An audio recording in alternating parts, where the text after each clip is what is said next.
Well, in another of our behind-the-scenes looks at London Scottish this morning, we really are privileged to actually be here in the inner sanctum, the dressing room on match day. Now, it's Sunday morning. It's about 10 o'clock. We're playing Nottingham today. I'm delighted to be joined by first-team manager Ross MacGregor. Ross, good morning. Good morning, David. Now, I always thought that the team manager just booked the bus for the away trips, but it's a little bit more complicated than that, isn't it?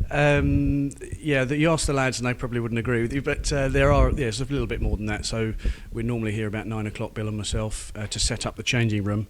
But then there's an awful lot of other stuff through the week in terms of training on weeknights, and then the coaches and accommodation if we travel away and we're staying overnight. So there's a little bit more involved than just putting the shirts out. Now, I know the players have a huge amount of respect for you, and their nickname for you is One Job. Is that a fair reflection on what you do? I don't think it probably is it? They do call me One Job. I think I inherited that from Collins when Colin was the manager previously, and that was their name for him, and now I've stepped in. I've inherited the name. So, but whether they actually believe that, hopefully it's just a bit of friendly banter. Now, as we look round the room, I can see that obviously we've got all the places set out. There's Dougie, who's the fourth official, waiting to do a little talk with me in a minute.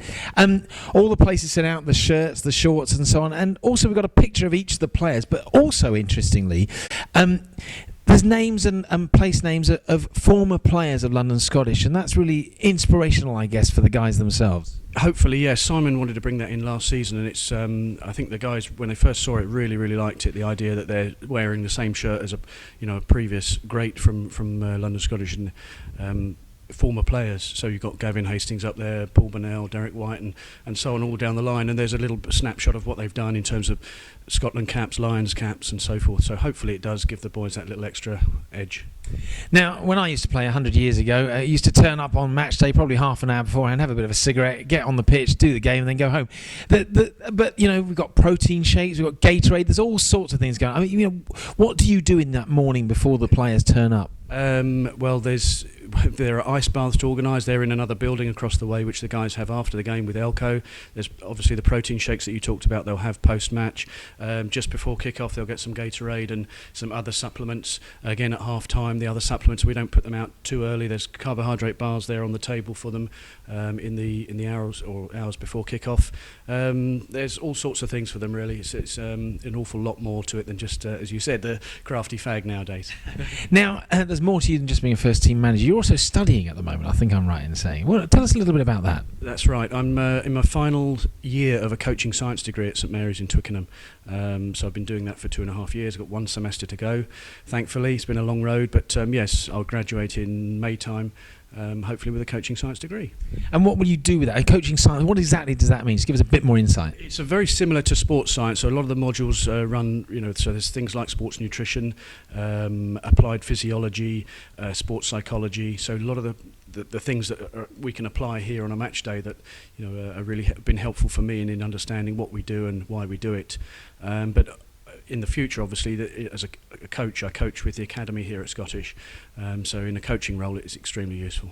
Now, as part of the coaching management team, it seems to me from my lofty perch when I'm looking down during the game, you and Dougie actually probably the two calmest. You maybe not be calm under the water, but certainly on top of. Someone has to remain calm on match days, don't they? We try to. It's not always possible, but we try to because obviously you don't want the guys. We want them focusing on their job on the pitch, providing the results. But so hopefully if we're calm, then they'll remain calm.